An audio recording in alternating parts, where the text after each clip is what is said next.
The following presentation is a production of Ride the Wave Media. It's the Best Birth Podcast, where we interview experts that elevate you as you prepare your heart and mind to have the best birth. Each episode will interview professionals so you are prepared for pregnancy, birth, and postpartum. Our experts will build your confidence and empower you to trust your intuition throughout your pregnancy. This audio is taken from videos on YouTube. Watch the entire episodes on YouTube at Birth Made Mindful. Welcome to The Best Birth, a podcast where we invite experts to help elevate your birth. Today on our show, we have Meagan Heaton. Meagan is a VBAC after 2 cesareans mom. She's also a birth doula and educator and the founder of the VBAC Link. Hello, everybody. Thank you so much for having me. Thank you so much for joining our show. Yes, and I am so excited to learn from you and your expertise. The VBAC Link is the #1 resource in VBAC education, and I understand that you have a podcast with over 300 episodes and a flourishing community for mamas preparing for vaginal births after cesareans. So we'd love to just dive right in and hear a little bit of your story and what brought you to creating the VBAC Link.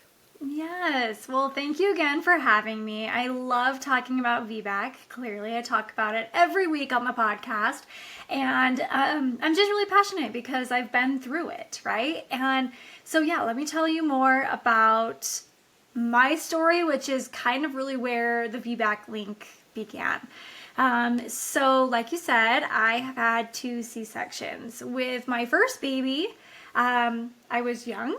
I got pregnant and I downloaded like What to Expect or something like that on on my phone, and I kind of just let that app be my education and be, the leading thing for me to understand what was happening not only to my body, but to my baby, what size my baby was, what I was going to be experiencing, all those things. And I always was shocked when I wasn't experiencing everything on the app, because I'm like, wait, isn't this supposed to be telling me what I'm supposed to be experiencing? Just gonna give you some tip right now. Don't only go off of an app for childbirth education or your pregnancy education. It's just not great. It's fine, but it's not great. And there can never be enough education.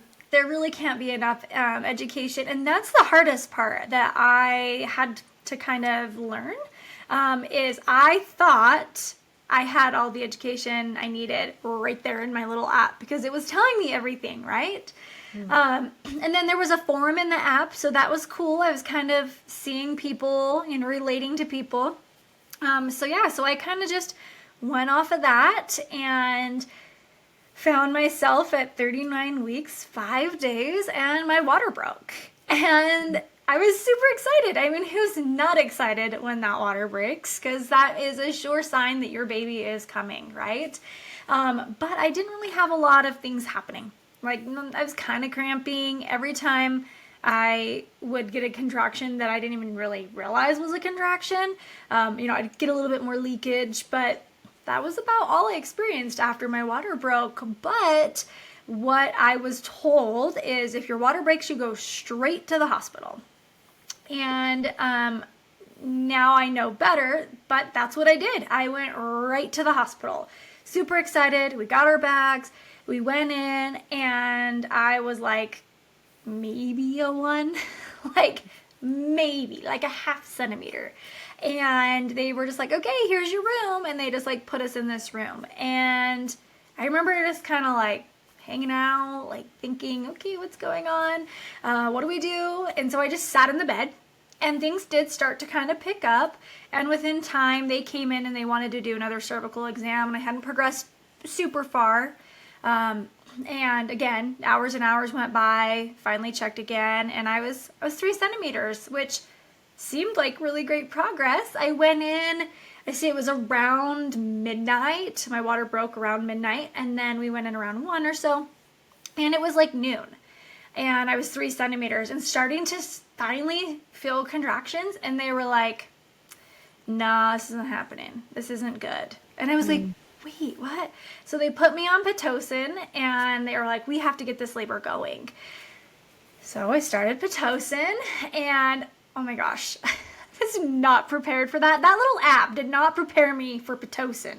Pitocin is definitely, it's a synthetic hormone that gets pumped into our body to help our uterus contract. And that's exactly what it did. So I started contracting stronger, and I just wasn't prepared. I didn't know how to breathe. I didn't know how to cope. My husband didn't know anything. He definitely wasn't reading my What to Expect app. And so I found myself like clinging to the bed, like telling him, do something. So I ended up getting an epidural, and, I wasn't dilating.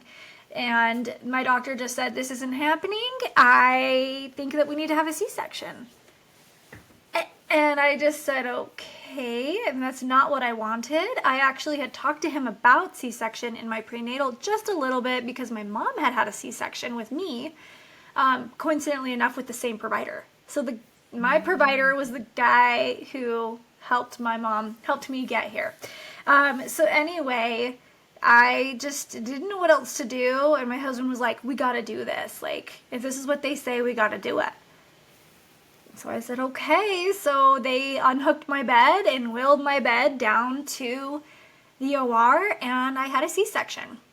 Okay. And, it wasn't necessarily a bad experience. On my podcast, I definitely hear some trauma stories in regards to C-section, and mine fortunately wasn't necessarily traumatic, but it wasn't what I wanted. I didn't necessarily want that. So anyway, I went in and did recovery and started already thinking about what I wanted to do for baby number 2. And so I did. I just started kind of researching and learned about a doula, but I wasn't even pregnant. So I just kind of was like, okay, cool. No, I actually didn't learn about a doula yet. I learned about VBAC. That's what I learned about. Just like the VBAC was an option. And I was like, cool, well, I'm not pregnant, so we'll figure it out later. So then I started thinking, okay, I want to get pregnant. So I talked to my OB and said, hey, I want a VBAC when I get pregnant. He's like, yeah, cool, no problem. So I got pregnant, and I was with my OB, and he was super supportive, saying he's like, yeah, that's no problem. And I was like, cool. If you support VBAC, that's a thumbs up for me. And so then I started digging more and found out about a doula late in pregnancy. And I remember, oh my gosh, we were at a restaurant, and I told my husband, I want a doula. And he got like irate. He was like, no, you are not going to replace me. And I was like, no, it's not like that, which is a very common myth of doulas, is them being, replacing our partner and our loved ones. And that's not the case, but he just wasn't super sure about that. So he went out of town. It was 38 weeks, like 4 days or something like that. And he went out of town for work. And guess what? My water broke again. So I was kind of okay with it, though. I was like, that's fine. It'll be fine. My husband will make it back. I'm planning on laboring at home as long as possible anyway. I'm not rushing to the providers this time. And so anyway, he got home, and he was like, why aren't you at the hospital? Your water broke hours ago. I'm like, I'm fine. I'm like barely contracting. And he's like, no, we gotta go. And my mom was like, you gotta go. So I ended up just saying, okay. So we went to the hospital. And again, not really dilated, but it really wasn't contracting. So that's a big key that I just want to mention. Like, if your body is not contracting, we cannot expect to be dilated. We just can't, right? Like, and you could be dilated a little bit before labor. We know that, but like, we're not going to be like dilated really far. Like, we're not going to be having a baby. So if I'm not contracting, I shouldn't be worried about having a baby in the car or something, because I'm not even contracting. So anyway, my body doesn't dilate before labor, like a lot of people's kind of, 1 to 4 centimeters, people can kind of dilate and start softening. So I went in, and they were like, you're maybe a 1. I was like, awesome. Great. Here we are.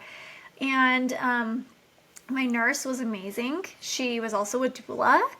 And so she was like helping me. When I did have contractions, I would have them in my back, which was a sign that, my baby was maybe not positioned very well.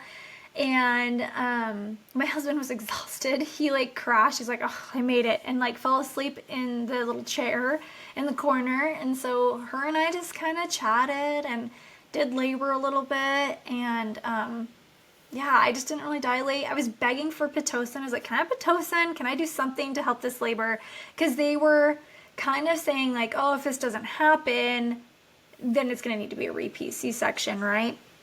And so she asked, and my provider said no to Pitocin, said it was a contraindication, which we'll talk about later. And yeah, just kind of let me hang. I just didn't do much. And shift change happened at 7 a.m., you know, as it does often in hospitals.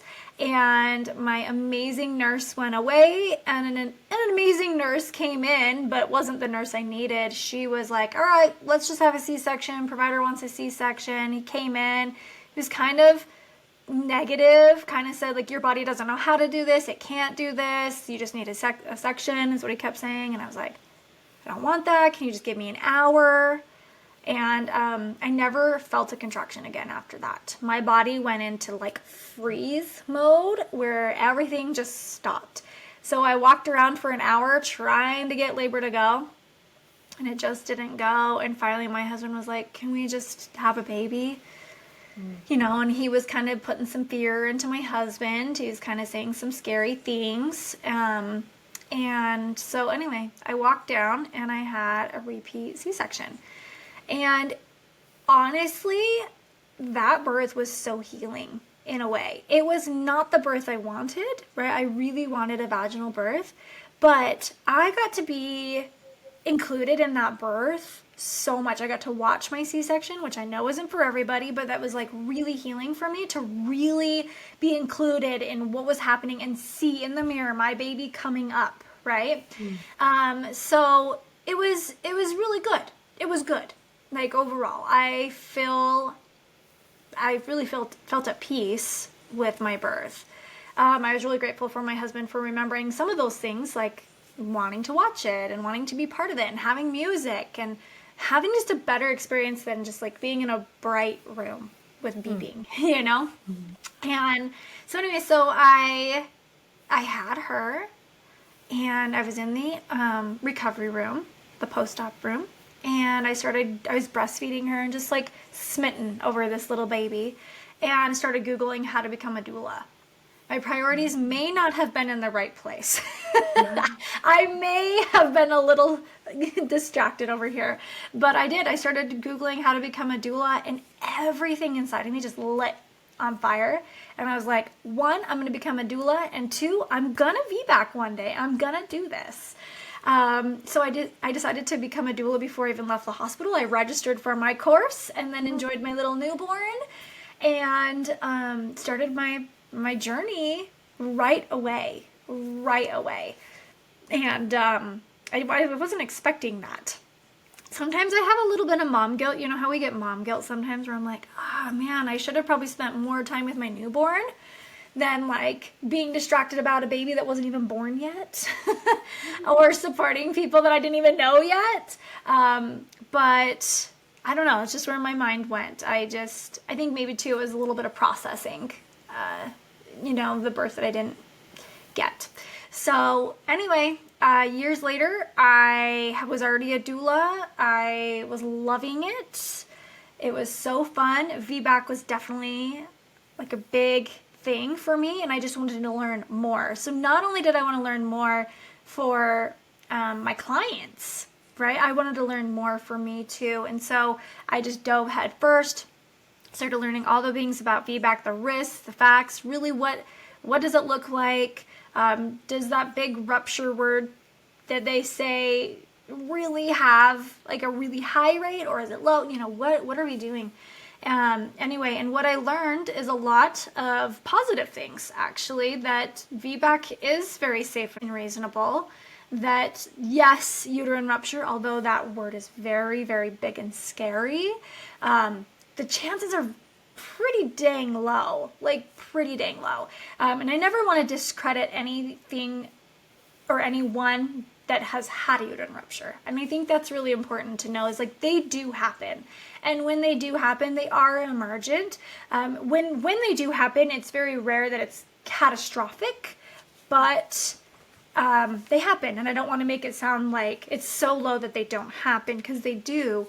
But with the rate being as low as it was, I felt very confident in trying again, and going for it. So I interviewed a ridiculous amount of providers, maybe 12 might be my number, which might sound crazy, but I really, really, really wanted to find a provider that would support, truly support. And that, I think, is a big key when it comes to VBAC and wanting a VBAC, is you have to find a provider that supports you. And there's a difference between like someone who is like, my first one, oh yeah, no problem, you can do it, to like actually being supportive.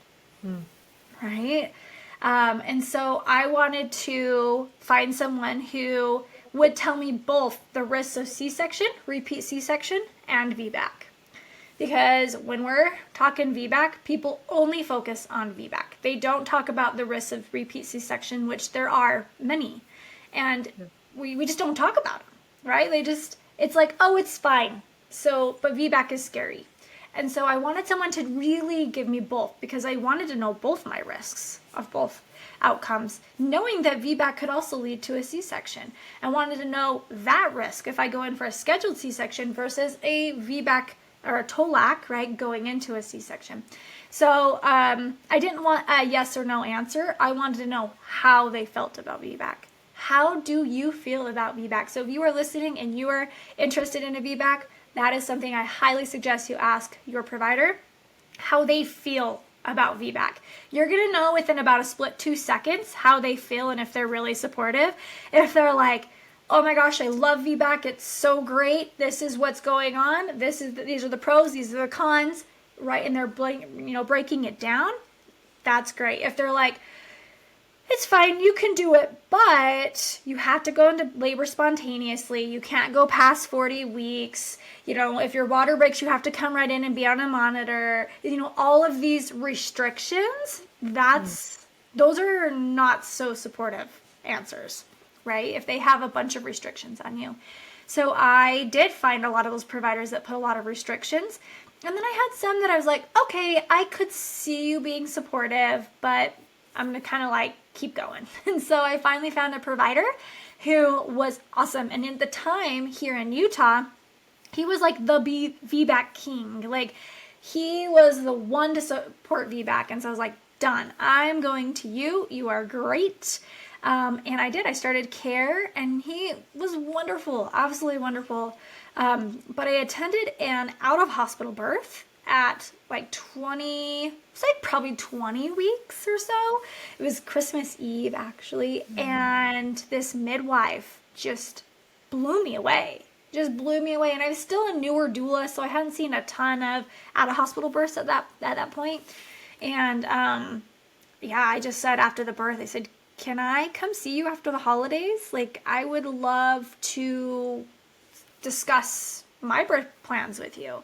She was like, yeah, no problem. So I went in and decided to switch at 24 weeks care. And I actually did some dual care. I don't know. Have you guys ever heard of dual care? Yes. So you see your physician or your OBGYN, and then you also see your midwife to plan to deliver at a place other than your hospital. Exactly. So I did dual care and for a little bit. And I think that it just kind of helped my heart feel like it was okay. Like I had a backup plan, right? Which I actually think no matter what, especially if you're giving birth out of the hospital and VBACing or not even VBACing, you should have a backup plan. I think that's important.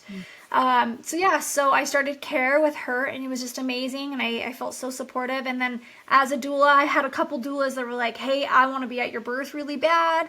So I started really getting this team and this village surrounding me and building me up. And unfortunately, I didn't have a lot of support from family members with the idea to VBAC in general, and then two for sure out of hospital.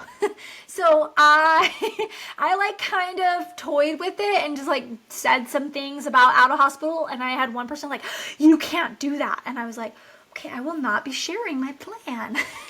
So I kind of kept my plan to myself and my team. And I think that's okay to protect your space if you have, some maybe outside negativity coming in, or lack of support. And I want to note too, because my family, it's not that they didn't support me, it's that they were uneducated. They didn't know, right? And so they weren't bad for not supporting me. They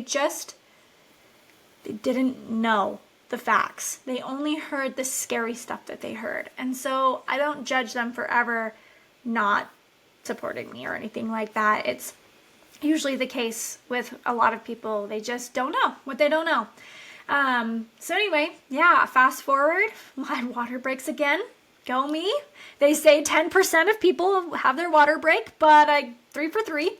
So my water broke, and labor definitely took its time. Really took its time. We had a posterior situation again where my baby was in my back looking forward. So baby's head against my back. And so we had to work really hard to do that with motions and movement and resting and all the things. But we ended up 42 hours later on a squat stool on a bathroom floor, which sounds kind of crazy. But I was on a stool with everyone surrounded around me, my husband holding me behind me, my midwife in front of me, my doula's on the side of me. And I, in 2 sets of pushes, I should say, pushed my little guy out after being told I would never get a baby out of my pelvis, right? And that my body didn't know how to dilate. I was told those 2 things, and not only told them, it was put on my op report that my pelvis was too small to physically get a baby out.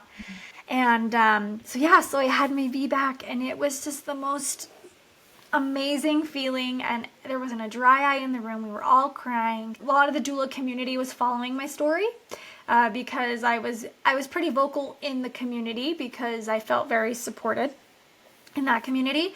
And this amazing woman, Julie Frankum, she called me one day out of the blue and said, "Hey, I want to start a company with you. I want to call it Utah VBAC Link." And I was like, that sounds cool. Let's do it. And I did make her wait a little bit. I had to think about it.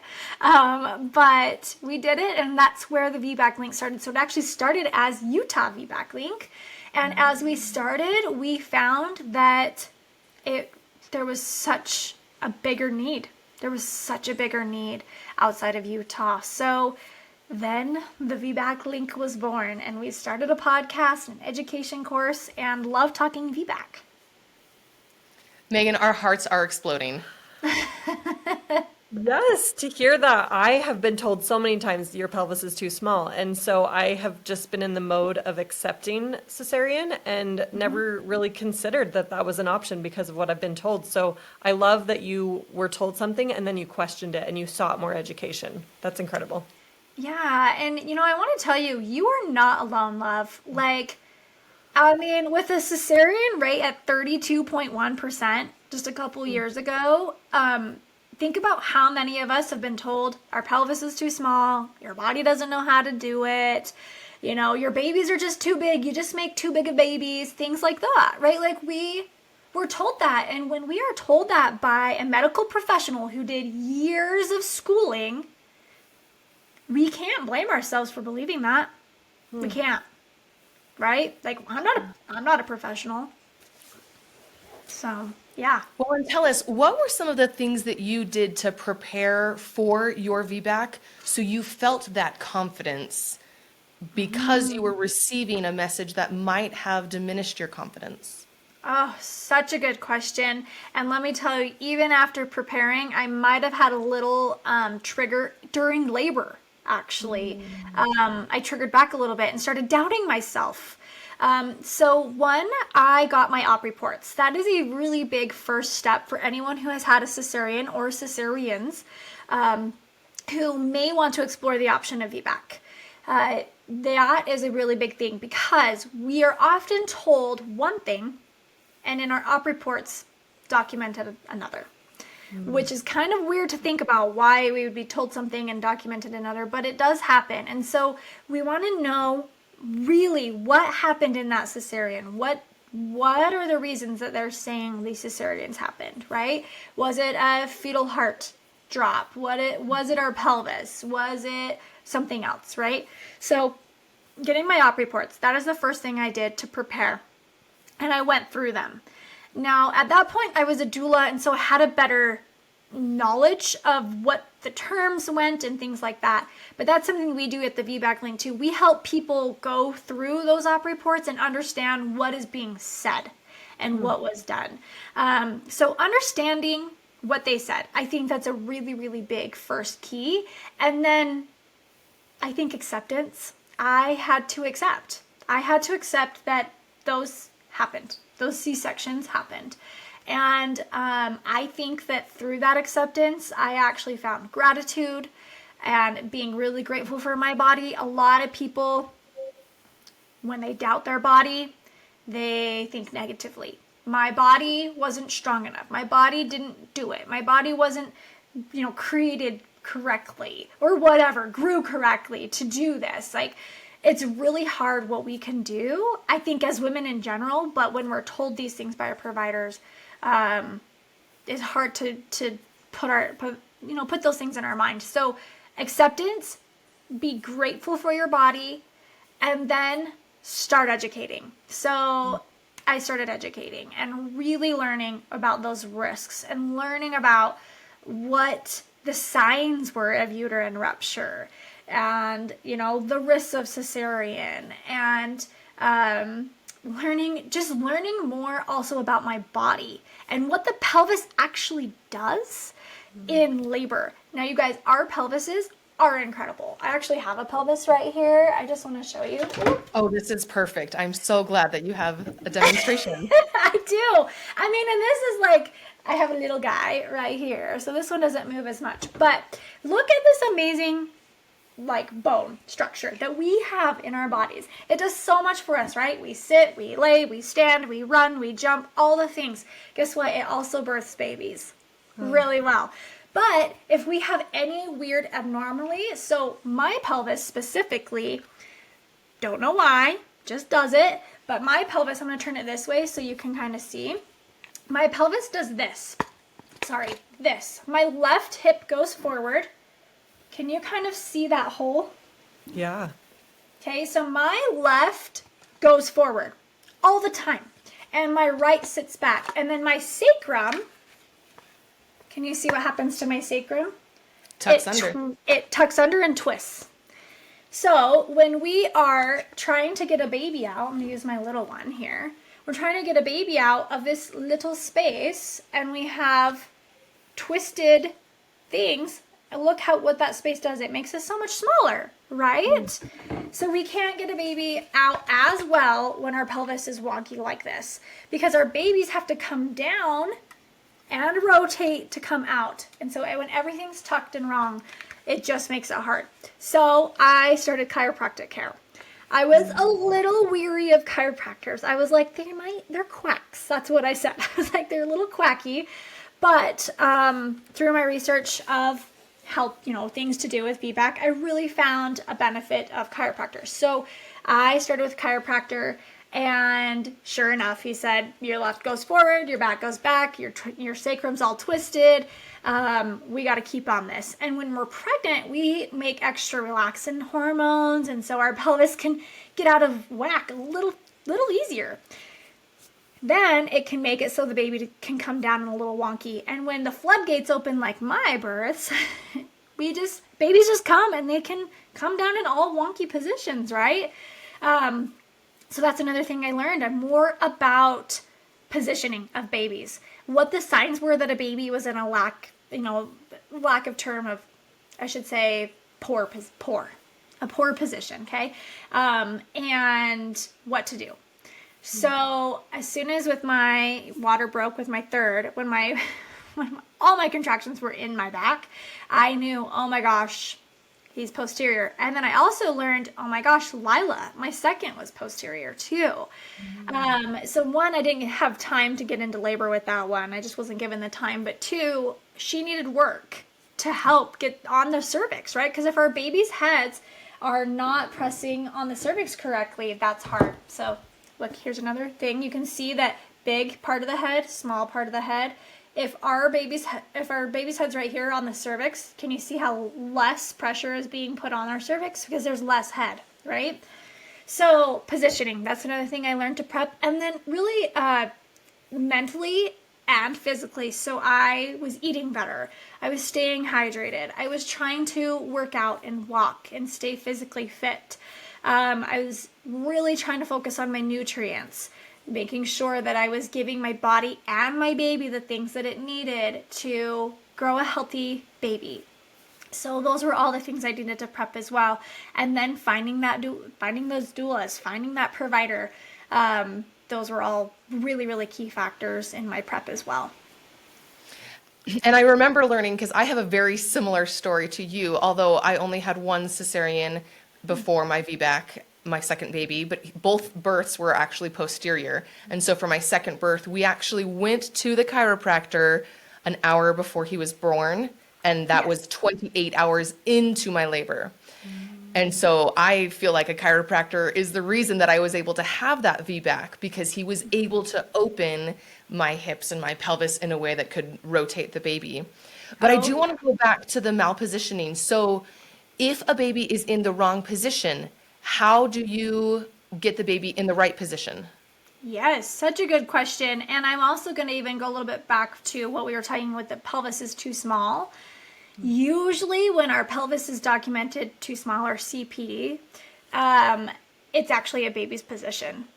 And it's more that the baby couldn't fit through in a wonky position, then we just needed work. So what we do is, one, we tune into what's happening. Where's our contractions? So as a doula, I'm paying attention to where those are. Are they all on our back? Are they all up front? Can we sit down comfortably during a contraction, right? But can we sit down? Or when we sit down, are we like forced to crawl to our knees because it's so much pressure in that pubic area, right? Or is it going down one side of the leg? Or are we coupling? So a coupling contraction is where we have two really, really close contractions that were like decent, but maybe not, like didn't floor us, right? And then we have a break, like a pretty solid break. And then we have the strongest contraction where we're like, oh my gosh, this baby's coming. And it takes us out of our focus, and it took everything we had to get through that. And then all of a sudden we have two little ones again, and then a break, and then a strong one. So that's our uterus. It's brilliant. It's absolutely brilliant. Our bodies are brilliant. And that's our uterus trying to move a baby. So if we're having that coupling pattern, that's telling me we've got to do some work. So a lot of the times it's positioning. So if we're having all of it in our back, we're going to do forward leaning things. Or if we're getting it more in one pelvis, we're going to maybe do some asymmetrical movements and try to find the balance in our pelvis. Maybe we're rotating knees in if our baby's really low, but we're still kind of feeling like maybe baby's asynclitic or something like that. And asynclitic's like where they're tilted like this. So we might rotate our knees in or out, or even do both of them, right? So do we keep that position for multiple contractions, or do we change with each one? So good question. I actually like to keep it for 3 to 5 contractions before we shift. And the shift doesn't need to be dramatic. It doesn't need to be we're standing up and our knees are all over the place, and then all of a sudden we're laying down and we're doing that. I mean, it can be subtle. It can be like we're leaning over the bed and we're swaying our hips, and then we get a tiny little stool and we're still leaning over the bed, but now our foot's on a stool. So now we're in that asynclitic, we're asymmetrical. Or maybe we're rotating a knee in, or maybe we're rotating a knee out standing up. Or if we're laying down, we don't have to like drive all the way over to the other side. We can just switch our pelvis up a little bit right there, because even just a little, here's my pelvis again, just a little bit of movement. So here, maybe our knees are, vertical. What is that? What's the direction? Straight. We're straight. And then now we tilt the one pelvis up, or one knee up. So then we're making the inlet bigger, right? So we're allowing that space over here. So just little movements is what we need to do. So every 3 to 5, move if you can.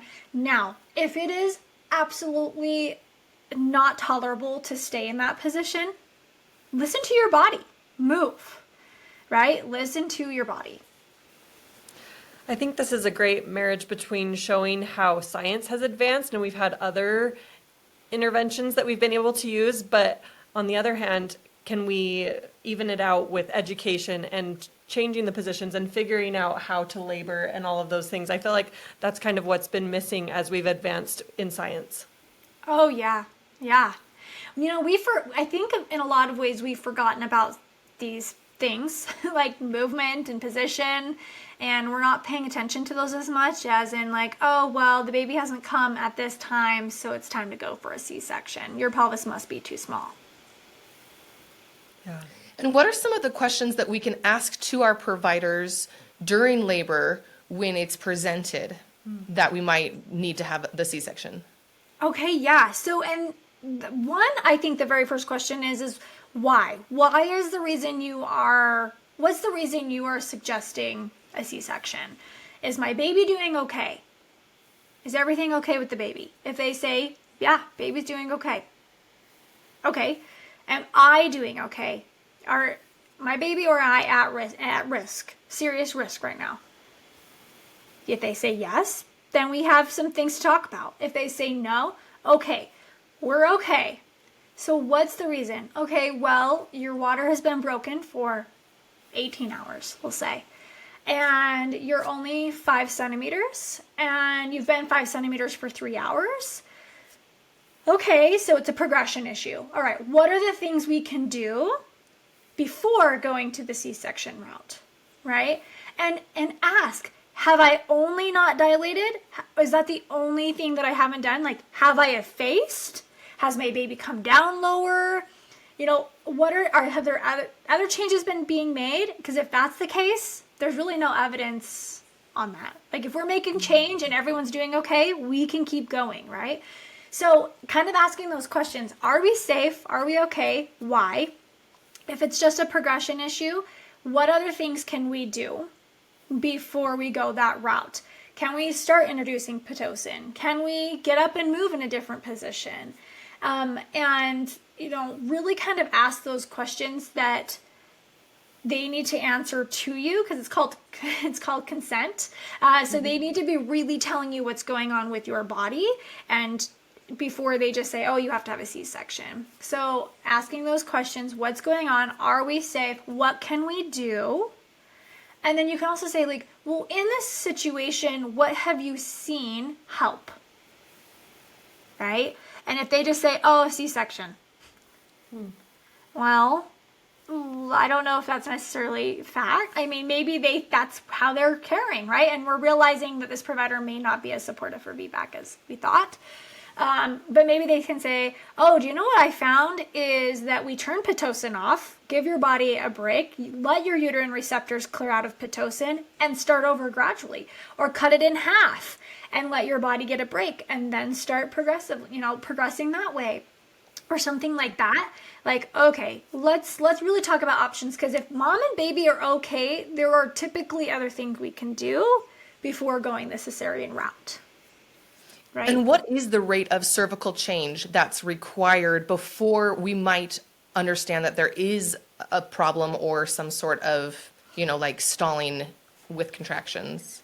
Well, the biggest thing is if our water's broken, there is zero change and it's been like 6 to 12 hours, then we need to be talking about something. Something needs to happen, right? So they can say, at that point, they can say failure to progress or failure to descend, because there's not really anything happening. But like I was saying earlier, if you maybe haven't dilated in 4 hours, which is normal, especially at 4 or 5 centimeters, you're not even in active labor yet, but you went from 30% effaced to 80% effaced, that's significant change. Your body's just been not dilating, but it's been working and softening and thinning. Another question too is asked to how far the cervix has come forward. So a lot of the times in early labor, it's posterior, and it will come forward and align with the birth canal. So you can talk to them about that. So if they're saying there has not been any change, make sure to talk about that change, right? Like in a whole, not just that one number 1 to 10. or 0 to 10. So they can diagnose it as failure to progress, after that 6 to 12 hour mark, usually around 6 hours. If water's broken 6 centimeter or 6 hours and your body has gone into the active phase of labor, meaning 6 centimeters or more, then they're probably going to discuss things.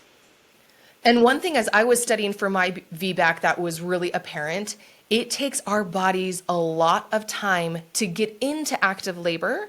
Yes. And so if your water breaks and you head straight to the hospital and then they put you on a clock, you're kind of doomed, because our bodies take a lot of time for active labor to happen. So in my experience, my chart says that I have failure to progress, but I only dilated to 2 centimeters. I never got beyond that. So I felt like that was kind of a mistake on my chart, because I was never in active labor. My baby was sunny side up. He was in the wrong position. And maybe if we had found out that he was in the wrong position on day 1 of my labor instead of day 2 of my labor, there would have been more time to do the positioning to shift him and then still have a chance for vaginal delivery. And so in my other labors, that was something I noticed, is I felt like I was in labor for a long time, and I would start tracking, and then I would think, okay, it's only been 3 hours of contractions and now they're gone. And every day I remember waking up and thinking, like, I'm still contracting. Why am I not in labor? Like, why hasn't my baby come yet? And it was that realization that it takes our bodies a lot of time to get into active labor. But then once active labor is present, for me, it did not take a long time once my baby was in the right position. And that was for my 3rd labor. My entire labor, I think, was 5 hours from the time that I felt like, okay, these contractions are real, and then delivering that baby. Yeah, and that's such a good thing to talk about, because I think sometimes when we're looking at length in a whole, it's defeating, because we're like, it's not happening. Why is it not happening? I'm not going to have this baby. But there are so many of those things to look at. Baby's position. Did our water break first? What's been going on? Is our body even contracting enough to be in active labor, right? And so same with me. Like, I was 3 centimeters and was told failure to progress CPD, but I wasn't I wasn't even in labor. I was in labor, but I wasn't in active labor. And that has changed over the years. It used to be 4 centimeters. Now it's 6 centimeters before they consider you in an active stage or of labor. Oh, that's another thing I was going to say. When you asked about what are some things that we can ask to our provider, is if our water has, now this would be an intervention, but if our water has been broken, we're not dilating, they're talking C-section. Sometimes, now it's an intervention and it can reduce some infection and things like that, but sometimes asking, are my contractions adequate enough to be progressing? We can introduce an IUPC, which is an intrauterine pressure catheter that actually tells the strength of the labor. So now this is a way to essentially really manage your labor. So it's like, in those last stitch efforts, but it's something that you can do, because if they put it in and then they're like, oh, your MVUs are way too low, you're not even in adequate labor, then we know why we're not progressing. Right? It might look like on the charts that we're going up and down and we're having really great, beautiful contractions, but our uterus isn't contracting strong enough to get that progress. Wow. Well, this has been a fabulous conversation. I have learned a lot myself, and I love that we're able to educate people further on VBACs and the possibility of them and what can be done to get there. Yeah. I wanted to go into the mental preparation. So you had talked about what happens if my labor is just like taking forever. How do you help clients, and what do you recommend to stay in that positive state instead of feeling defeated during the process, right? You have to have oxytocin in your body in order for your labor to continue functioning. And I feel like getting defeated and feeling depressed is like the number one way you can kill that oxytocin. Totally. And I think I kind of talked about it a little bit ago, how in my VBAC labor, I actually triggered back. because I spiraled backwards and I was in my driveway throwing a tantrum. I really wish someone took a video of it so I could like really show people what I mean by throwing a tantrum, but my arms were flying, my head was hanging, I was bawling, I was yelling, and I was like, this isn't gonna happen. I've done everything, and we can get that to that point. And then I had to just gather it all up, throw it away, and be like, I'm not going to let that negativity come over because I know my body's capable. I know I am going to do this. And even if I don't do this, I've done everything I can to be here right now to allow my body to try. And I have to believe in that. Now, I don't know where you find that personally, whether it's meditation, whether it's affirmation, whether it's someone grabbing your face and physically saying, you have got this. And sometimes I do that with my clients. I go head to head and I'm like, because sometimes in labor, we can't see past here. Like, we're here, we can't see past there. We can't hear past there. So right here, focus. We've got this, right? So another thing I think that I help with my clients is, let's talk about our fear. What's going on? What's going on in your mind? Is our mind bogged up over here? Do we need to release that? Because sometimes once we release our feelings, our labor starts. I had a client one time, a VBAC after C-section mom, actually, and we were in her living room and we got pots. And I got a piece of paper and we had all of her fears and all of her doubts and all of her negative things that she was feeling because she didn't feel like she could vocally say them, which I think is totally fine and normal. She wrote them all down and we processed each and every single one of them. Right? And so we went through each one and we talked about, one, what are we feeling? Two, why are we feeling that way? And three, why can that feeling go away? How can that feeling go away? And we did like the opposite, right? The positivity part of it. And then she burnt it.